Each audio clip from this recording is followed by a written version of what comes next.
Let's face it, you've cut back. You've trimmed everywhere.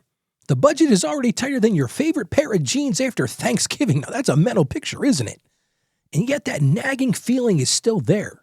You want to make more progress, but you honestly think, Ralph, there's no extra money left. Well, what if I told you that even the tightest budget, I'm talking about the squeakiest tightest one, there's almost always a little more you can find. Well, stick with me today because we're going to go treasure hunting in your own budget, and we're going to find that money to help you get towards that debt freedom plan. That's what I'm going to talk about on today's show. Hey friend, welcome back to your daily financially confident Christian. I'm Ralph, and I'm here to help you take control of your money and truly live in God's financial peace. Hey, you want financial peace? That's what this show is all about. And we're continuing in our series, Breaking Financial Chains. Now, yesterday we broke down that minimum payment trap and how to break free even with some small extra payments. So I want to encourage you, yesterday's show builds on today's show. If you missed it, go check it out. You can do that at financiallyconfidentchristian.com. And today we're going to answer that question. Hey, I got a couple of emails after I recorded and sent out the show yesterday. They said, Ralph, how do I find extra money when my budget already feels maxed out? And trust me, I get it. It reminded me of a single mom I once worked with. She swore to me, she said, Ralph, there is no room in this budget.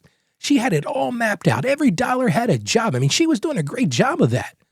But when we sat down, we looked a little closer, and in 1 month, we found $28 she didn't even realize she was spending.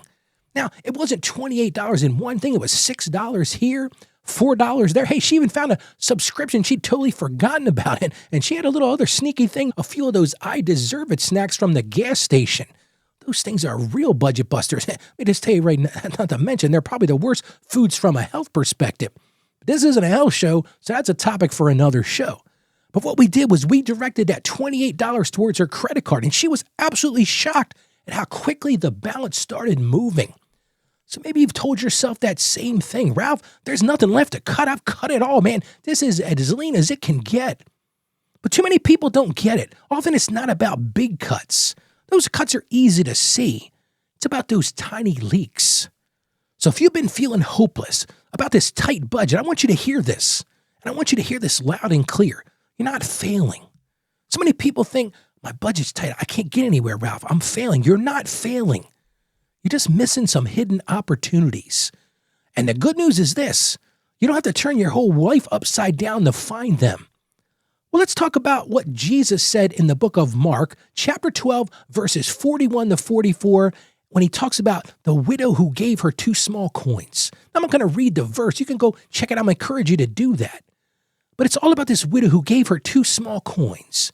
Now, all of us say, big deal, 2 small coins. But it wasn't about that being a lot of money. It was all about her faithfulness with what she had. And that's what Jesus talks about. She was so faithful. Those 2 coins meant a world to her. Let's look at Proverbs chapter 14, verse 23. It says this, all hard work brings a profit, but mere talk leads only to poverty. Used that on the show a few times. My grandfather used to say this all the time. Talk the talk, but walk the walk, Ralph. You got to put some hard work in here if you want to get out of this debt cycle that you're in. Because here's the truth. I want you to hear this, and I want you to hear this loud and clear. God honors diligence even in the smallest things. And sometimes the smallest financial wins are the ones that build the most momentum. They really do. So here's the shift I want you to make. Stop looking for hundreds of dollars. So many people get mired down and stuck in this because they're looking for this big thing in the budget. Oh, Ralph, I'm going to find a couple $100 and I'm going to knock that debt out. Stop looking for hundreds of dollars and start looking for tens of dollars. I'm talking $10, $15. If you do it consistently, it can speed up your goals faster than you think. So here's your one action step for today. Here's what I want you to try.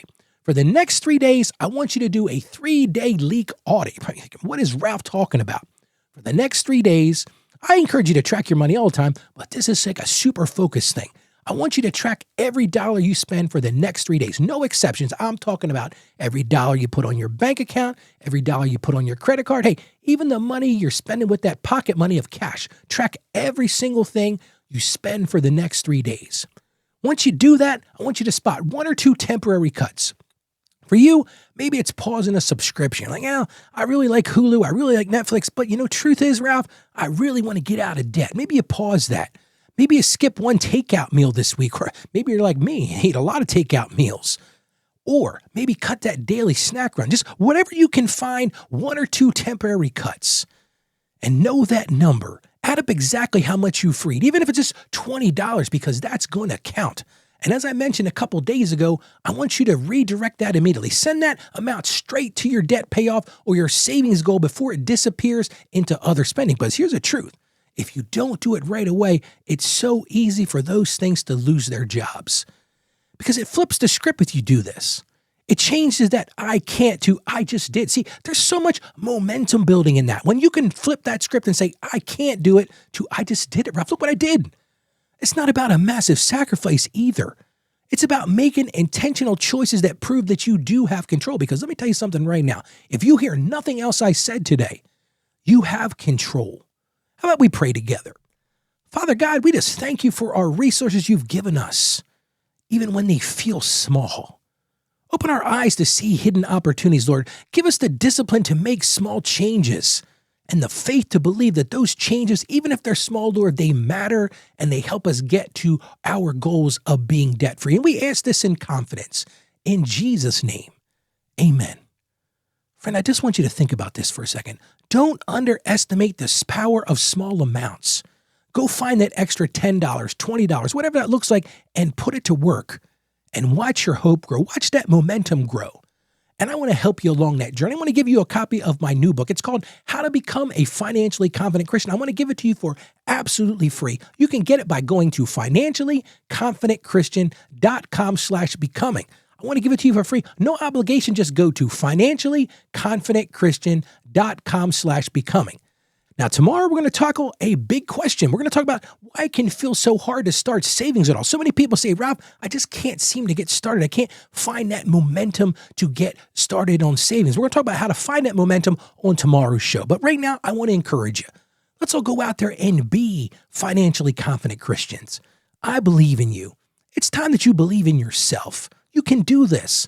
I have faith in you. Have some faith in yourself. God bless you, and you have a great day today.